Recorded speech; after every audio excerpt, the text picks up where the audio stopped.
Hello, Wembley. How are we doing? Little bit of fun there. That's not where we are. Make some noise for me if you're enjoying the Edinburgh Fringe. Very good. Very glad to hear it. Now, more importantly, make some noise for me if you have listened to this podcast before. That is actually most of you. Okay, that's actually quite promising because the first time in I've Had a Rosé history, we finally worked out we can do the live episode before 1 a.m. in the morning, which is quite exciting. Phil Ellis is still sleeping in a bin somewhere. He's not even awake yet. Thank you so much for coming. Give me a cheer if you're a rosé slut. Really? We've got some rosé sluts as well. Okay, thirsty little people. How exciting. Now, so I don't need to explain to those people how the show works, but for anyone who's just sort of wandered in and gone, what the hell is this? This is a very fun podcast where me and a wonderful guest enjoy a beverage of their choice. We talk about the beverage, and then we talk about something that they're really passionate about, and we find out how it connects to their feelings. Is someone saying this along with me at the same time? I felt someone mouthing, because I say this at the start of every episode. That was quite scary. I thought I'd possess someone in the audience there.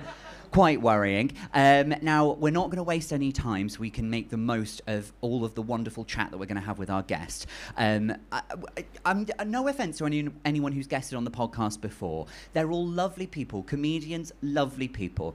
But today's guest has some genuinely astonishing achievements that they can only dream of. She sold millions of singles, millions of albums. She's a star of TV, radio, stage, screen, you name it. She has done it. I have the privilege of calling her my colleague. Please, yeah. Please go wild and crazy for our extra special guest for the live episode of I've Had a Rosé. Let's talk about feelings. It's the one and only, the icon, Michelle McManus.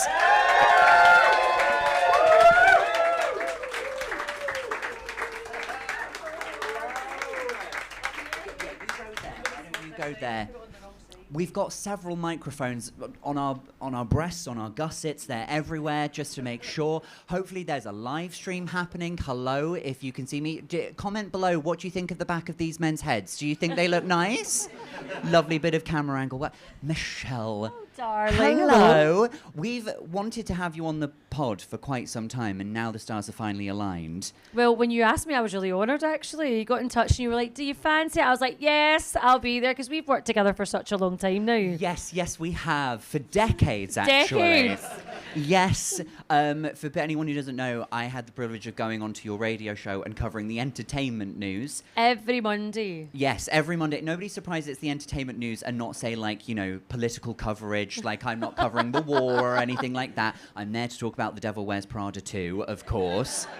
So that was how we met, and then because you said live on air, do you want to just come back every Monday? That's how I had that job for a year and a half. Honestly, I did the show Monday to Thursday, and it was an amazing show, but the highlight of my week was, without a doubt, when Sam Lake came on a Monday, because we never planned anything. We were given a script, which we completely ignored, and sometimes I would message you beforehand, go, we're totally talking about Taylor Swift. That's what we're talking about this week. Yeah. Because I went on a campaign for months on end because I could not get a ticket for Taylor Swift for love nor money. Yeah. I was offering up kidneys, firstborns, you know, everything, and I did not, sadly, I'm not over it, get a ticket for Taylor Swift. I mean, I actually downloaded the plans for Murrayfield just to see if I could.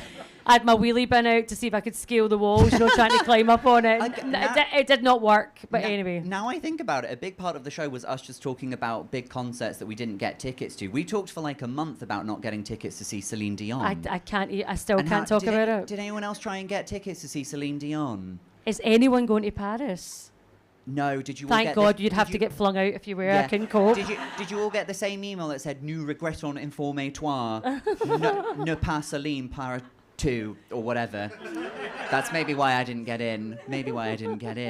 And now we're here, and now we can just talk about whatever we want. Fabulous. You can swear as well. It's not the BBC. You can say fuck, bugger, and all of the fun words. I'm so conditioned. I don't really swear anymore. I mean, in my own house, oh my God, it's just potty mouth. But because I'm so used to doing live stuff. Yes. I'm a. You're well behaved. Well, yeah, I'm a bit of a shitbag. There you go. I've said it. I even whispered it. I like to think I'm quite a well-behaved girl. I think you are a well-behaved girl. And sorry, that sounded weird coming from me, didn't it? I don't normally have to say This that is taking to a the guests. turn. It has, hasn't it? Now listen, I mean, this feels silly because everyone in this room knows who you are. You're a star and a legend. But we have been doing a little segment at the start of the show just to help people get to know the guest a little bit better. Okay. So any listeners will know how this works. Have you seen the interview where Tyra Banks interviewed Beyonce? It's legendary. Yes, and every question was a pun on her Yeah. name. Beyonce, what's Yeah. your favourite cheese? Gayonce, would you like to kiss? So on and so forth. So I've got some questions for you that are all puns on your name. And just answer honestly, or not at all if it's too much of a stretch. I will do my very best. We'll start with a very simple one. Michelle McManus, what's your favourite food?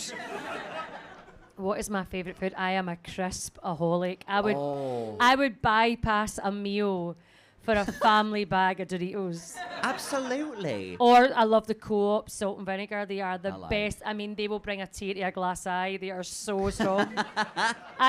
This will give you an insight into why I am in this current shape. I am crisp. I can eat crisp morning, noon, and night. I sometimes for dinner I will have a bag of Doritos chili heat wave and then use as a dip a tub of Philadelphia. It's dirty. I love it. Yeah, I know. Try it, honestly. I will say the puns get worse as we go on, so strap in, everyone. Michelle McManus, if a genie granted you 3 wishes, what would they be? This is really interesting because probably A, that I got into Taylor Swift, number 1. B, that I got Celine Dion tickets, number 2. And 3, that Celine Dion decided I was going to be her best friend forever, and I went and lived with Celine Dion. So there you go. But I know you love some of the French language Celine Dion stuff as well. So you could, for all you know, you're getting a call to go on stage in Paris. I learned that duo album back to front. Yeah. When I was a teenager when that came out, and I would just like randomly walk about. I did higher French and failed miserably. But for my oral exam, I said, "Look, can I sing it?" And my teacher's like, "What?" I was like, "Can I just sing it rather than speak it?" And she's like, "What are you going to sing?" And I was like, "Buckle in, love." And I was like. In front of my whole class, that I want you to remember this was the 90s, right? I had a corkscrew perm, I had train track braces in, I had mood rings on every finger, and I was wearing the black plastic block heels out the Razzle Dazzle. Do you remember Razzle Dazzle? I mean, I was a picture, and I just stood up and I was like, "Je comprends tous les mots, je bien compris." And the whole class were like, "Ah!" My teacher's like, "Failed." And I was like, "Oh." I loved that album. Why was there no singing part of the... you won't believe this. I have an A star in GCSE French. Oh, bugger, you're joking me. Like, unbelievably, I'm not, given how I translated that Celine Dion rejection email at the start. You did, I know. Right. Again, the puns get worse. Splish Elmuck Splashes. Baths or showers? Baths or showers? Baths or showers. Oh, I love the fact that you think I can get out a bath. It's definitely a shower. No, Sam, I'm sorry. I've got a lot of junk in the trunk. Me and baths are not best friends unless I'm staying overnight somewhere really posh. It's got a big corner bath. Then I'm in head first. No, I'm a shower girl. Head first head into first. the bath. Yeah. Okay, even worse. Hello. What's going on here then? Any trouble with the police? No, I don't think. I don't think I've ever had any trouble with the police. I once got a lift home from the police. Did you? I was up on Barra on one of the islands, and I was absolutely tatty bongo. This is when I was still drinking. And I'd been, trying to drink with Islanders, by the way. I was from the East End of Glasgow, and I was like, yeah, whatever. Went up to Barra. Literally lost 4 days of my life. But partly because I was just lying at the side of the road, and a wee cow was keeping me company, the police drove by, and they were just giving me a leg and a wing in the back, and I had his hat on. So me and my pal, and I was like, "Can I get a picture?" And he's like that. "No, be quiet, sleep." And in the back. So that was my only interaction. He was a very friendly island policeman. Very good. Not that friendly, but he was, he got me home. He got you home. Good. And finally, Michelle McManus, favourite thing you've ever worn? My favourite thing I've ever worn? Well, I didn't mean it, and it wasn't intentional, but it probably has to be the yellow earring that I wore at the final of Pop Idol. Half of you won't even know what that is, but it's in a dark corner of the internet somewhere for people talk about it all the time. But I had this big yellow feather earring on in the final of Pop Idol, which I didn't realise was going to become such a deal that it became. But there's been this kind of conspiracy theory surrounding where the earring went and why I had one earring, and the truth was that I vomited at the side of the stage and didn't realise that probably one of the earrings went with it. I don't know how it... I think it was just the force of it all, and one of them came flying out. A cheap back was on it, so it came out. Do you still have the other one? No, I did have a fan sent me what can only be described as an exact replica. I mean, the detail that had been into this. Again, I think it was out of like Claire's Accessories or something. It wasn't like it was... But a fan sent me an exact replica, so I have the replica, but I don't have the initial. There's so many things I wish I could go back in a hot tub time machine and go, I'll have that, I'll keep that, I'll remember that. But, that would probably be one of them. But it's now just because of what it means to other people, it's become my favourite thing. You get a lot of, like, fan merch, and somebody put you on a towel, didn't they? Oh, there's beach towels, there's cardboard cutouts. I was at Mighty Hoopla and this lovely guy came up to me and his entire calf was my face tattooed. Wow. By the way, I looked amazing. He took about 5 stone off me. I had been airbrushed into oblivion on this thing, and I'm like, I'm sorry, can I get a picture of that? Because that is absolutely gorgeous. But people are ridiculously kind to me. Like, I see, for all the hassle you'll take online, right? Because we know the internet is a playground for the unhinged, and we accept that, right? But for all the hassle, which I don't really get anymore, because I think I'm just getting old and people are just like, meh, whatever. I think you've just achieved Hunsnet status. Well, I think it's down to Hunsnet. Gareth at Hunsnet has been... And we look after the Huns. Oh my God, listen, I would be nothing without the queer community. I would have no career. I'm very, very vocal and very thankful about that, because during that period after I won Pop Euro, I barely like to mention it. But the thing is, after that period, I kind of sort of worked. So that was 2003. I sort of worked 2004. By 2005, I mean, nobody would touch me. And then I remember Flamingos in Blackpool, this beautiful gay bar and a gay club. They kind of phoned up my manager and they were like, "We want Michelle." And my manager's like, "Oh my God, yeah, Michelle would absolutely love to do that." They paid so much money. I got treated like royalty, and I think I cried most of the weekend because it was just the kindness was just, because it was almost like the community was just like, "Come here, hen." We all, and that just the two, and then it never stopped, and it never stopped, and it went all the way through. And like, if it wasn't for this incredible community that I've been so lucky to be welcomed into, I probably wouldn't be doing anything that I'm doing just now. God, I feel like I'm at Stonewall. It's such a passionate speech, Michelle. But it's true. It's so true. I owe everything to my beautiful gays. I do. Well, on behalf of the community, you're welcome. Oh, thank you. Shall we get into your drink, your beverage? Yes. Because it's an intriguing one. It's a non-alcoholic number, Whissin. There's a really lovely story behind this. So I gave up booze 7.5 years ago when I fell pregnant. I was 40 when I fell pregnant with my wee boy, and up to that point I had been like rent-a-drunk my entire life. So I was 8 months pregnant. I was bored out my box. I was waiting for this wedding to pop out, and I decided I was going to try and go on this journey to find good non-alcoholic stuff. And there's great non-alcoholic stuff. There's like really good beers or stuff that tastes like just piss water, but just do it like a Jack Daniels. I just pour a good measure in. But basically, that's me circa 2008 measure. No, that's plenty. But basically, I got obsessed with Amazon reviews, right? You know, that way you're just scrolling your phone to the end, right? And you're just going through things. And I became obsessed with Amazon reviews about non-alcoholic drinks, because the funniest reviews you will ever read in your life are 1-star, 2-star reviews, because people put so much into it, because the rage is just... So there was this non-alcoholic whiskey, and people were just going insane. They're like, absolute piss water, it's sacrilegious, it's disgusting, it's an affront to Scotland, it's a cheek to call it. And I was like, yeah, absolutely loving everything. And just found this little review right at the bottom, and it's like, do you know, it was okay, but if anything, it just tastes like Jack Daniels. So I was like, oh my God, that was my drink of choice. Yeah. So I ordered it arrived, put my Diet Coke in it, drank it, spat it out, because I was like, oh God, that's actually got alcohol in it. And my husband's like, no, it's alcohol free. And I'm like, I mean, you can eat, I don't know if you can see, it's got the wee white kind of throppy bit at the top, like Jack Daniels. I swear to God, you'd be hard pushed not to know this isn't Jack Daniels. Do you want to try it? Go on, cheers. Oh, it's kind of chocolatey. Yeah, but it tastes, okay, bear in mind I haven't drank Jack Daniels in 7.5 years. That to me just tastes like Jack exactly Daniels. Like it. That's exactly the taste that I got, because the thing with non-alcoholic wine is some of it's okay, some of it's really terrible, but I've found some really good ones. The beers are okay, but I think you have to accept when you give up alcohol, and you're still looking for that very adult tasting drink, you're not going to find anything that tastes like alcohol, so you can forget that.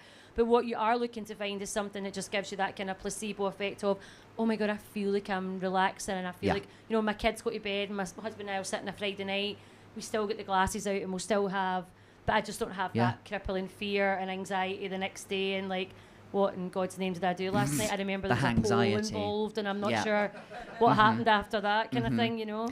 You said about the 1-star, 2-star reviews. Can I tell you about my favourite review I've ever seen of anything? It was for someone who was staying in a hotel, and whilst they were staying in the hotel, there was a big fire in the hotel, and the review just said, 4 out of 5 stars, lovely hotel, but everything was on fire.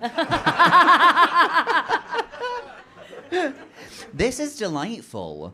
It has sort of like a chocolatey cereal kind of quality to it.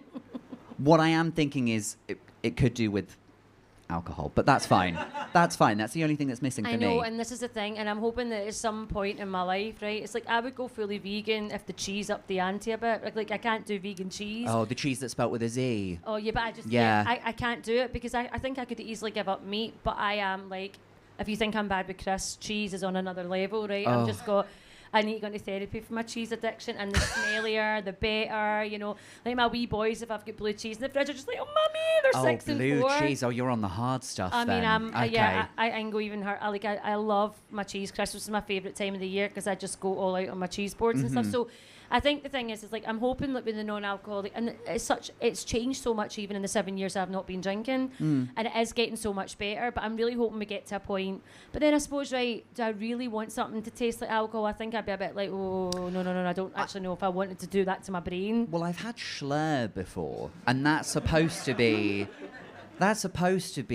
a wine, but then you open it and you go like, I've never smelt anything like this before, not in the naturally occurring world.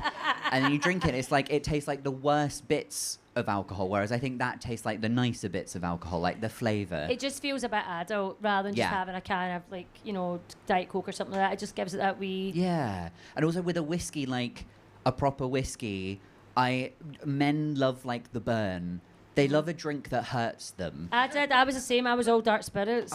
But I just like no. What is wrong with a nice Aperol spritz? What's nice? What's wrong with something nice and fruity? I like that as well. Honestly, if you'd have seen me in my heyday, I was straight whiskey and 20 menthol cigarettes. I was in my happy place. This fascinates me as well to find out that you were on the menthol cigarettes, because I had the joy of being a guest on your show, talk about pop music last weekend, and you were just belting out songs like Nobody's Business, and then on the way out of the venue, she just casually goes, one of these days I'm gonna have to take a vocal lesson or something. And you're just like, I didn't even warm up today. I didn't even, and just sung like Nobody's Business. It was incredible. Honestly, I have humiliated myself. I did a big show at the Royal Albert Hall a couple of years ago, and there was people, I know, get the dustpan out, I've only just started. There was people with like steamers on their dressing tables and making noises that I have never like heard before. A nebulizer and I was just standing in the background going, to a dear, a female dear, because I don't know how to warm my voice up, and that's really dangerous actually, because you know, as I approach 50, I'm like, actually my voice isn't going to this, because females fall victim to this all the time, and you know, I adore Shania Twain and Cyndi Lauper, but you know, your voice drops and the register goes down and you can't sing in record key anymore, so the songs that you used to sing, if you try and drop them to hit the high notes, they become so ridiculously low. So and it's almost like a muscle that you need to preserve. So like, as much as I've never had a vocal lesson, I don't warm up, I don't take care of my voice in any way, shape or form. I interviewed Catherine Jenkins a couple of months ago, who was one of my favourite people. Her husband got her a necklace made that just says vocal rest. So see, for like 4 days before a show, she will not speak, she will not utter a word. I was fascinated. I mean, her voice, I'm not comparing my voice to hers at all. That also sounds like her husband is silencing women, which I do not agree with. I did not even think about it like that, right? It was like this Swarovski crystal vocal. I was just so intrigued by this necklace, right? But I'm like, God, I really have to start, like, this is my bread and butter, right, is my singing. Yeah. But the fact, I mean, I'm not going to lie, for such a long time, like, and they don't even make menthol cigarettes anymore for such a long. I mean, I only ever smoked when I drank, which was all the time. But I actually right. We were down in Cornwall, and I was getting interviewed. Outing me as Cornish, but I think everyone knows that. Yeah, that's fine. I was doing an interview, and the guy said to me, "What's the one thing you wish you could go back and tell your younger self?" And obviously I said the thing was, oh, you know, don't let anyone get you down. But what I really want to say was stash as many menthol cigarettes as you possibly can. Because in the year 2025, this last year, you will not be able to get them for love nor money. And you will hold the key to everything with your boxes and boxes and boxes. But clearly I did not say that on live radio. I went, I just tell my younger self to not listen to anybody in the patriarchy and all this kind of stuff. Someone in a like a doomsday prepper with a big garage will have like stacks of menthol cigarettes somewhere, surely. No, I can't believe I'm saying this live. My mate has a friend, it's one of those ones, right, that works for Glasgow City Council. Oh yeah. They go in, and for the poor souls that have passed away that don't have anybody, they clear their houses out, and apparently there is a stash of menthol cigarettes somewhere in Glasgow, which I don't really feel very good about, but I'm totally going to check it out. Somebody's loss is your gain, Michelle. Yeah, I've got a 6 and a 4-year-old, and as they get older and it gets more stressful, I'm just break glass in case of emergency with that box. Menthol, just go for it. Well, shall we? This tastes delicious. We'll do a cheers to everyone in the audience if you've got a drink. Cheers to you. Thank you so much for coming. Thank you. And we'll get chatting about your topic, which I'm going to say you probably know a thing or two about, because your topic is pop music. Well, I had narrowed it down to 3, right? I was either going to go 90s dance music, which I love. Oh, rhythm as a dancer, had to be What Is Love. Is. I mean, this is my thing. I was going to go 90s dance music, Jane Austen. Which would have been ever so slightly outside of my wheelhouse. Yeah. I mean, I just love a wee flash of a wrist or something, or a forearm, right? I'm all over it. But then I was like, I know, I can barely contain myself. This would be Austen After Dark, what you're wearing right now, right? This would be like, I mean... Like, now that's a Fringe show. That's a Fringe show. Yeah, Austen After Dark. But then I thought, actually, I've got so much love for pop music, and it's such a safe space to exist in, that I thought, I want to talk about that. And I know you love pop music. I mean, look at your T-shirt, for God's sake. I mean, it's the many faces of the one and only Cheryl, Tweedy, Cole, Fernandez, Vicini, all of her various names. Someone pointed out to me that whenever I'm on stage, I'm just the comedian who wears one of his fun T-shirts. And they all T-shirts that my husband buys me. And if you see me, I'm wearing one of the 6 T-shirts that I own, and he bought them all. And this is the one for my birthday this year, the lovely Cheryl Cole. Because my thing about pop music is I love all of the references and the memes and the culture around it slightly more than the music. Mm-hmm. So I was saying to you after your show, when everyone was obsessed with you and wanting to get photos and stuff, and then you sat down and I recited, maybe some people know this, the meme of Cheryl where she's being interviewed, I think for the 10-year anniversary of Girls Aloud, about how all the fame has gotten to her. And she says, and I will do my Cheryl impression, she goes, you know, you start to realise that actually, I can't just nip to the garage in my pyjamas for a pint of milk. And it's supposed to be this, like, really just like, wow, she doesn't have a private life anymore. She can't even, like, go outside without being mobbed. But it's just become this Hunsnet meme where it's just like me whenever I get more than 10 likes on my Insta post or something. I love what pop music does a lot for culture, more than just the music, the people who make it. I think the icons that but including yourself, of course. And this is the thing, right? So I think when I was growing up, pop music. So I grew up in a house where my dad was really into progressive rock. God love my wee daddy. He had 5 daughters. That man did not have a life. But he had to go to my granda's for a bath when we all became teenagers. We wouldn't let him anywhere near the toilet. My mum was so heavily into country music. Like, I was walking home from school and Patsy Cline was blaring, like, at number 11 coming up the street. You know, so it's like, 3 cigarettes in an ashtray. My mum's singing over the top of it. Yeah. It was really depressing stuff, country. I mean, I love it, but it tells a dark tale. Feel free to spontaneously sing as many times as you can in the episode, please. So because I grew up with such a very eclectic taste in music with both my parents, I think maybe the time Kylie Minogue came out with that first album and I Should Be So Lucky dropped. I mean, I was like primary 4 in school in the 80s, totally in love with this boy in my class who did not even know I existed, obviously. And I honestly got the fright of my life when I heard this song, and I ran up to my room trying to find my diary because I was like, Kylie's read my diary. How does she know? How does she know? You know, because the words were just like, in my imagination, there is no hesitation. I should be so lucky. And I'm like, yes! That's exactly how I feel about this guy.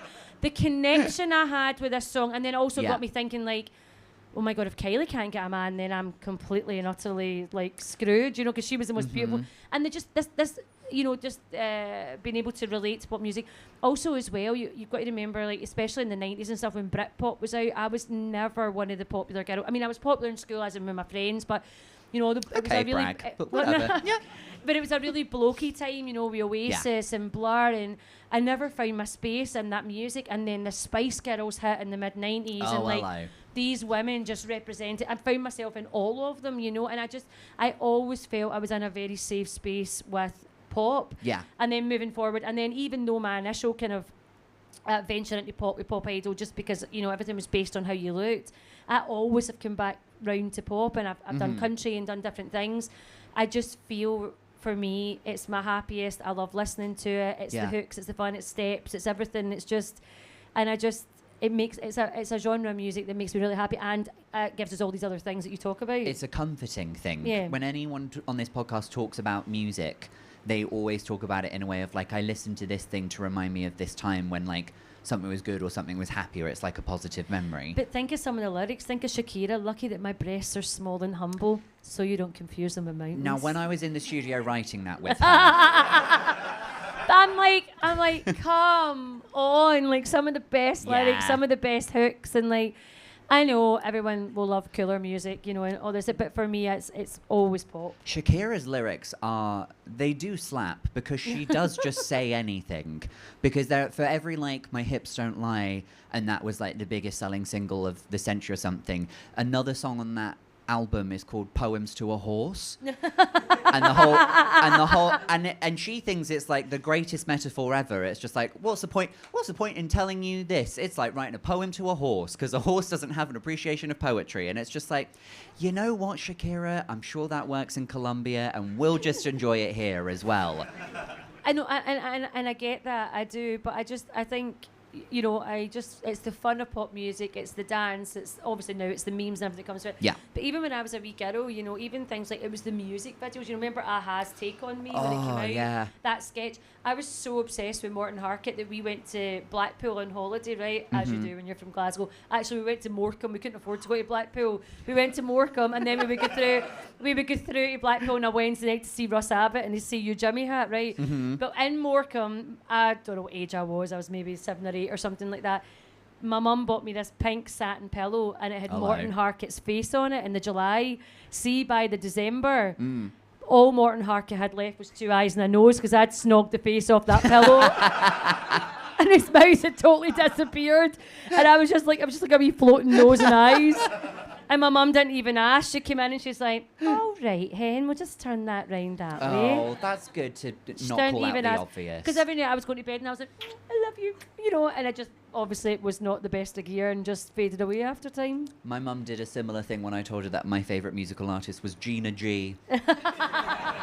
And she ignored the obvious, God bless her. Oh, Gina G was great. Well, she was when she went to... Yeah. Do you know Gina G? Do you know what the G stands for? No. Gina, good God, my son is definitely gay. Loved a bit of Gina G. And that's like, I used to be a huge fan of Eurovision, and I think that lends itself to a lot of pop music Eurovision as well. And you've told me your dream before is for Scotland to go to Eurovision and for you to be the first representative. When will anyone ask me to represent? I want to be in Eurovision. And you can get Shakira to write the song for you. Do you know? Yeah, that'd be brilliant. But it just reminds me, my mate, she's fit as a fiddle, right? But she had to go in for a double hip replacement, and we now only call her Shakira. Her name's Vicky, but we haven't referred to her as Vicky for years now, because, you know, she's just Shakira because the hips don't lie. Yeah. But the thing is about Eurovision, right? I mean, I have heavily hinted. I got to do the results for Eurovision back in 2008. I mean, I was on the roof with excitement, and I'm just like, you know, I was like, Glasgow calling, because it was coming out of Glasgow for it. They were going round, you know, they were giving everybody their turn, not just London. Yeah. And I remember, and I know, I mean, I may get sued for this, which I don't care, but I honestly do remember somewhere around 2005, 2006 being approached to do Eurovision, and then I don't quite remember what happened, and because they approached so many people, right, and you cannot put yourself forward for Eurovision, you have to be asked. They have to come to you. Oh my goodness, it is like, okay, you know, it's like people meeting in dark rooms in secret with cloaks on. I nearly said Eyes Wide Shut, which makes that sound like a totally different thing. I don't know why I didn't just go for Traitors or something. I didn't think I better one, but it was all very secretive, you know, a secret kind of coven they got together. But having worked for the BBC now for such a long time, I could not have hinted more that I'm your lassie. I'm like, kick me out there, cover me head to toe in sequins. I will not let you down. I will give it some. I'll do a backup dance of some kind. God, can you imagine? Or just get Dustin the turkey back. I'll just operate him or something. Anything, honestly. Yeah. I'll churn butter. I'm sort of like... that was disturbing. But I'm like, not you were disturbing, I mean the original. I mean both. No, yeah. But the thing is that I'm like, of course I am not the best singer in the world, nowhere near it, but I can go, I could give this some on that stage, and I feel I would do as proud. Very much, don't you think? Yes. No, try that again, don't you think? I think I see a couple of douze points in the future. I doubt it, but I would just love to have a go at it. And everyone's like, no, what? I'm like, I don't care. It can't be worse than what's been. I mean, there's been some great entries. Sam Ryder was phenomenal a couple of years ago, right? Yes. That man is just so ridiculously talented. He's going on to do Jesus Christ Superstar, of course. But the thing is, it's like, I'm like, I don't care. I'm like, I love Eurovision. I'm not in it for I'm not in it for me or for it to do anything. If anything, at this point, I'm married with my kids. Like, I want to try and get like smaller rather than create more kind of, bring more exposure to myself.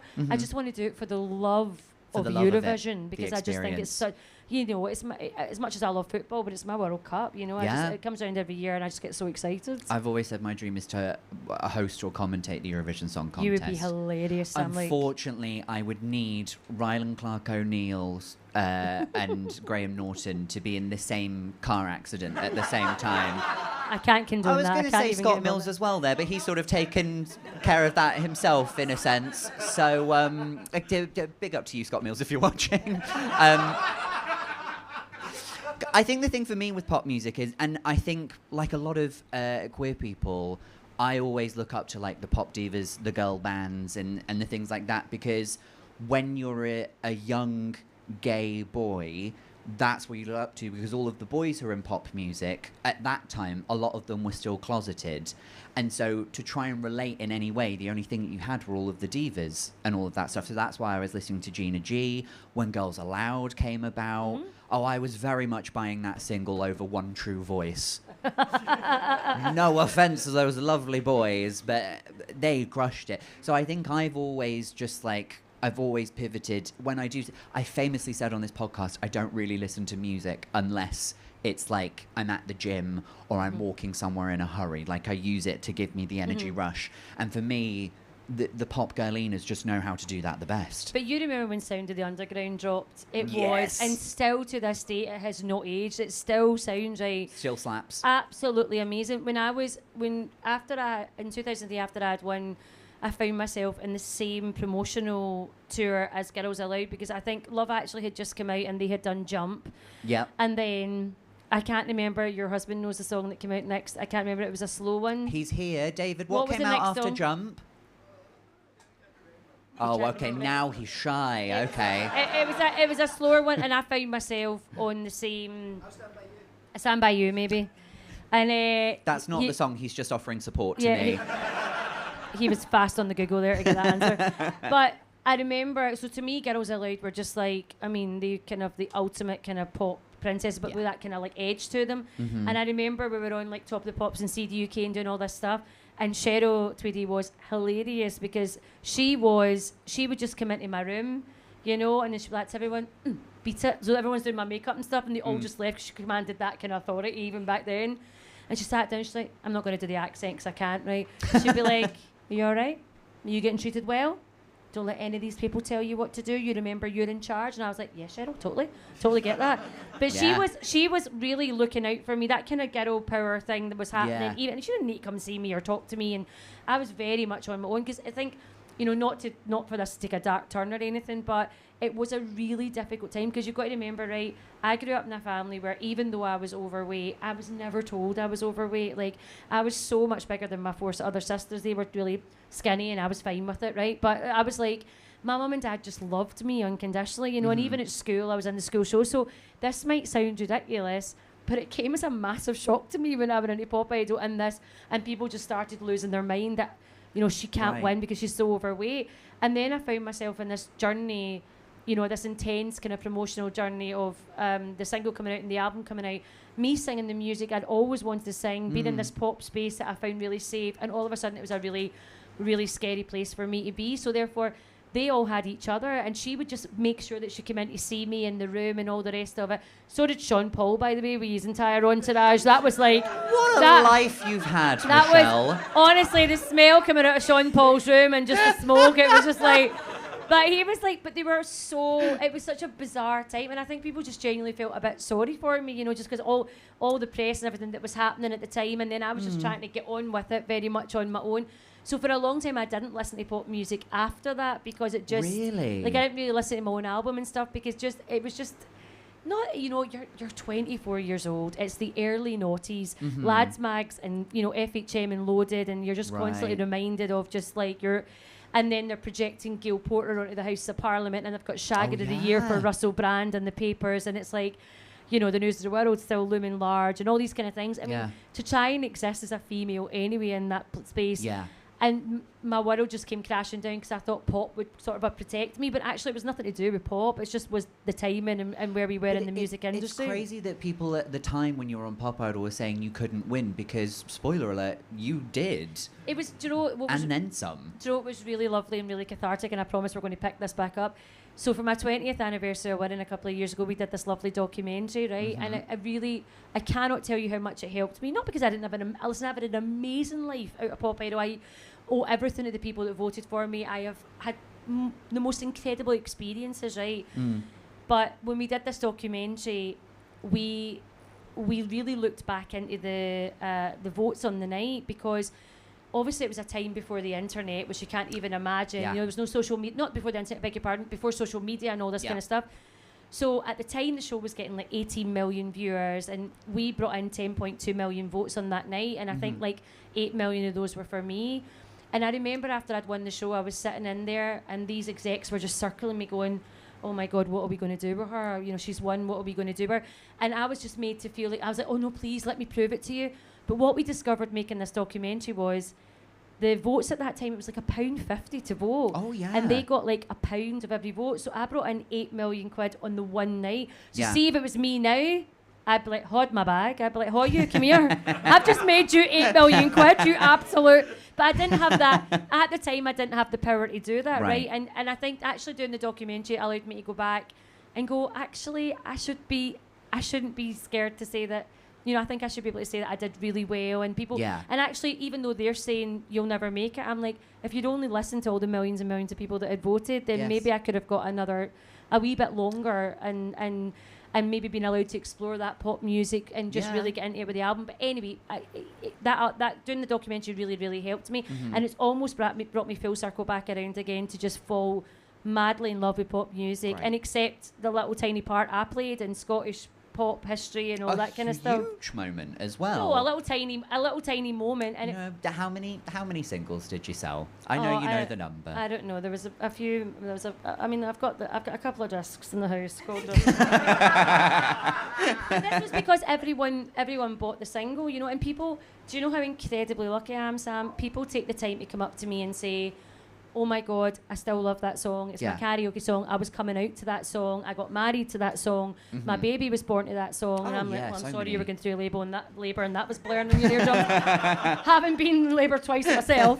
But, you know, like you have no idea how lucky I am. You have no idea how lucky I am that people even picked up the phone and like, you know, that people, you know, that because as a result of doing that, I got this Guinness Book of Records kind of award to say I was the first Scottish female to ever debut #1. And these wee things will never get taken away, and I never got to enjoy any of that at that point because it was just such a scary kind of you know, claustrophobic place to be and exist as a woman that was overweight and not. I think because through the male gaze, and there's a lot of lovely men in here. There are a lot of male gays in here as well. Yes.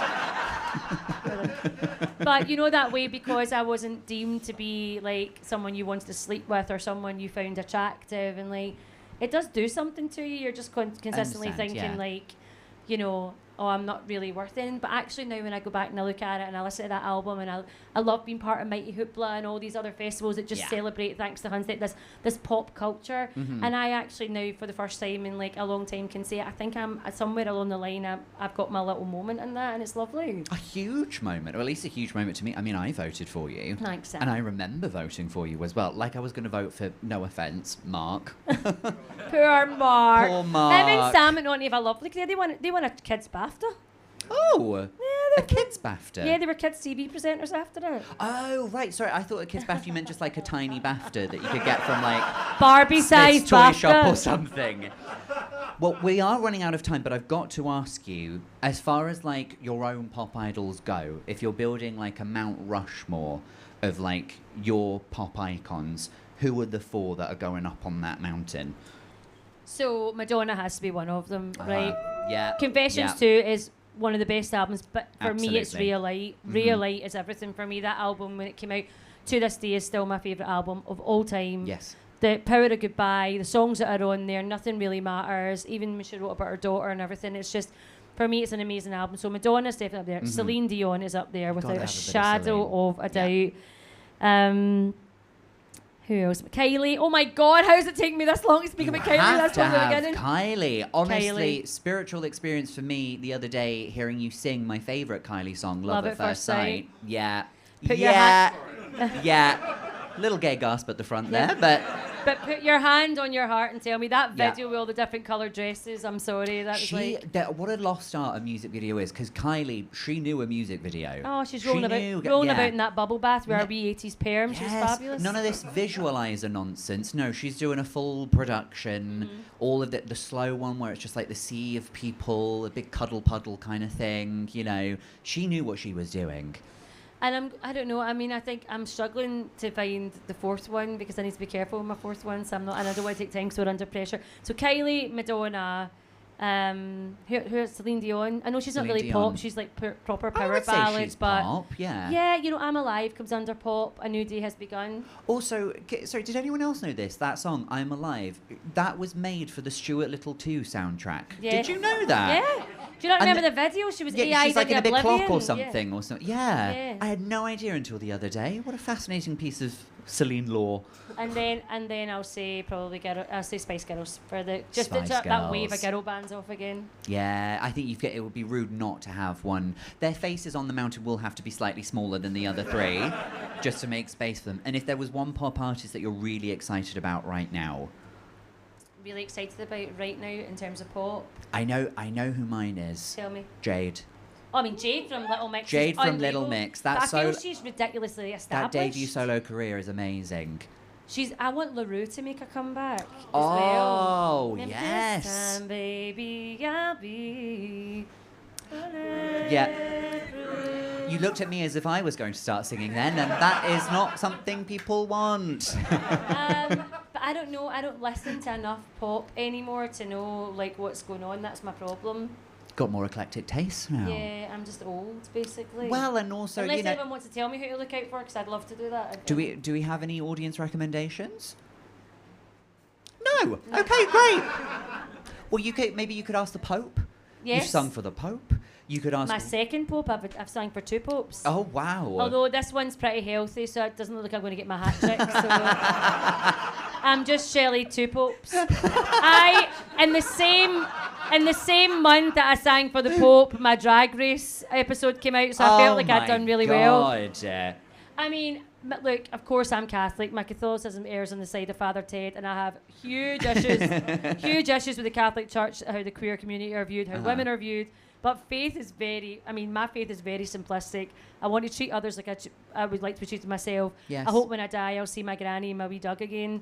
And then if I don't, if I die and there's nothing there, then I'll never know anyway, so it's fine. Yeah. But that's just I would never try and force anyone into religion, organised religion. I mean, actually just thinking if you weren't born into it, it's a bit of a bonkers concept. I get that. But Well, especially right now during the Fringe, the Mormons are popping off. Really? I on the way here, 3 separate groups of Mormons asked me to come to church on Sunday, know and what? I said I can't. I'm gay. And then there's a lovely. I say the same about being a Catholic. It terrifies them, but there's a lovely wee group of Mormons come round our door every couple of weeks. I give them cans of Diet Coke and send them on their way. They love a wee Diet Coke. because what do they look thirsty? Yeah, it's been Thirsty really hot. Mormons. It's been really hot recently. They come around and I'm like, geez, what? I'm like, it's really creepy. I'm like, do you want And a I wee expect sweetie? they're always in a buttoned-up shirt with a tie or a very I've long got dress. hundreds of Haribos in that house where they weigh. So I'm Oh. like, do you want a wee sweetie and a Diet Good, Coke? it's And like they're a yeah. reverse trick-or-treating. Yeah. Good. Oh, I'm very generous to the Mormons. Very They come generous. round. Not for me, but you know, they're out there giving it loudly. They're out there giving it. The Mormons are giving it loud. giving it Yes. loud. Well, listen. I mean, we could talk about pop music forever. I have a feeling we'll try and get you back on to do a pop volume 2 or something. Yeah. Oh. I've been no. I just mean I've been whittling on. You don't have to worry about getting me back on. no, You want I- somebody way more interesting than We me. love it when you whistle. We do. But we end every episode the same way. And I know you've been looking forward to this because, Yeah. unlike a lot of guests, you've listened to the show before. I'm a Rosé Slut. So we're... Producer Claire, let's clip that. We'll clip her saying that. We'll put that in a trailer. It's time for quick fire feelings, Michelle. Yes. I've got 5 random things and I want you to I tell will me be how quick. they make you feel. Okay. The first thing, everybody gets asked this, all right? How do you feel about dark chocolate? I love it. I am a type 1 diabetic, so dark chocolate is my friend. Okay. Darker the better. I'm going way up to the 90s with it. I get dark chocolate and I melt it because I love big whole cherries. Uh-huh. And I melt the chocolate and I dip my cherries in it. I know. I'm really sad. Just a room full of people who didn't think they were hungry until you just said that. Not popping my cherry, I'm dipping my cherry. Michelle, how do you feel about a 2-drawer air fryer? Got one, love it, all over Yeah. it. I've got 2 children. I need a 2-drawer air You've got fryer. 2 nuggets and 1 chips in the other. Oh, you name it. Dinner's I a air, good one. I air fry everything now. My husband will go, it doesn't say on the back you can air fry. I'm like, watch You me. can. You can, it's just a tiny oven. Of course you can air fry No, it. but my husband's an engineer, man. He is a stickler. See, when we first got together, he could not believe, like, we bought an IKEA wardrobe to build, Yeah. and he was like, he had a spirit level out going through every bit of those instructions, and I'd already put on 2 doors, because I'm like, just copy the picture. And he's like, what? Like, we're hanging stuff, and he's like, measure it, and I'm like, yeah, stick it there. It'll go there. I have no patience. We could not be more polar opposite. So he's like, you didn't even read if that could go in the air fryer. And I'm like, well, you've been eating it for 3 months out the air fryer and you didn't Yeah. know, so you're fine. The research is done. He was Yeah. the canary. How do you feel about tipping at coffee shops if you've just used the self-service kiosk? Oh, I always tip. I'm a Do big you? tipper. I You worked in always tip? hospitality, yeah. You're a better person. This is why than I don't live in a Michelle. mansion. I like tipping. It's like that Phoebe thing. There's no selfless good deed. It makes me feel good. Oh, well, there you go. She's Even better if than we- us, everyone. Even if there's bad service, I always feel really bad. Sorry for them. Even if the service is bad, you still tip. I do. Wow. I do. Wow, okay. Can't. I don't want to be the talk of the steamy when I leave and they'll be like, that Michelle McManus never even tipped. What a bitch. Oh, that's true. You're famous. I guess people would I hunt need you to down. be adored. I'm like, Yeah, fair enough. a little bit extra in there for you, love. Have a nice day. How do you feel about a true crime podcast? Love it. Now, I Yeah. am the biggest fearty in the planet. I can't deal with like horror movies, but true crime, because it really happened and I can get my brain around it. I cannot watch anything above a PG. I am honestly terrified of all that kind of stuff. My husband was trying to convince me to watch something with Toni Collette in it the other day where her mother was... Yes, oh my Hereditary. God. And he's like, there's one scary scene where I won't say it, but she used a piano string for something. And I'm like, oh my God, no. Get me the Gilded Age. Just let's go back to like the other Bennett sister. No. That'll be the gays that have made that too popular because Toni Collette, she does like quite a powerful monologue, isn't it? Oh, Something I about being seen your her with her mother. son Yeah, at the yeah, table. yeah. She's one of my favourite actresses, Toni Collette, Sarah Sinclair. Yeah. But I can't watch anything like that. So true crime, I can deal with. I can deal with. rationalise that and do something in my brain about it, but not all that other stuff. Okay. Final thing, Michelle. How do you feel about a cheeky bit of gossip? I love a cheeky bit of A gossip. tricky bit of gossip. I think you all just expected me to just divulge some gossip. I'm just talking about gossip in general. I'm not going to tell you about any comedians who are like shagging around the Fringe or anything. Oh my god, of course I love Oh, a bit of gossip. wow. Okay. Michael McIntyre. No, Who does not love a bit of gossip? I am sorry. Yeah. I would never do anything to hurt anyone. No. And I'm very honest. If someone said to me, have you heard that? I'd be like, yes, I have. And I told 3 other people, so I apologise. Yes. But I wouldn't do anything to hurt anyone. I do think there's certain things that's none of our business and people shouldn't hear. And I would question why that person's telling me. But if it's just, innocent... If it's innocent little goss like these two had a smooch or something, and it's already gone through like 5 other people, so by that point it's sort of in the outer ring of gossip. Oh, like that's it's not fair even game. gossip. That's just out there. Why am I only finding out now? That's what I'd be asking myself. Yeah. I mean like a pop bitch kind of thing. Yeah. Oh my god, I used to love Pop Bitch when I wasn't in it. But it was like... Fair. When it was Absolutely someone else, fair. when it's like when the Daily Fail attacks someone, you're just like, oh, thank God, it's not me. Honestly, whenever someone will send you and go, oh, you're in the Daily Mail, and I'm just like, honestly, my eyes just glaze over, and I'm like, I can't go near that thing for weeks. I can't read it. No, there is nothing more unhinged on this planet than Daily Mail reader comments. There was a gossip about me on Reddit once in like an Edinburgh Fringe or like comedy forum, and I was What like, had you done? Someone was like, I recognize this man from somewhere. Does anyone know where? And then someone was just like, yeah, I see him a lot in Oaxaca. And that was it. Always gets something bean related as well. And I was like, I'd rather you tell people that I had an affair or something. That would be juicier. But that's me. That's the goss. If you've heard about the Edinburgh Bean Man, that's me, Michelle. Well, Michelle, that comes to the end of Quickfire Feelings. It means we're at the end of the episode. I must ask, have you had a lovely time? I have had the best time. Dan. Hasn't Michelle McManus been an incredible guest? Let's clap it up for her, please. Thank you so much, my angel. And thank you so much to all of you for coming to this. It means a lot. We have done... I think this is like episode 138 or something, close to that. We can't believe how long we've been allowed to keep going. And an award-winning podcast, I have to say as well. Sorry. It was the best blooper, which is technically an award for not doing anything correctly at all, but that's fine.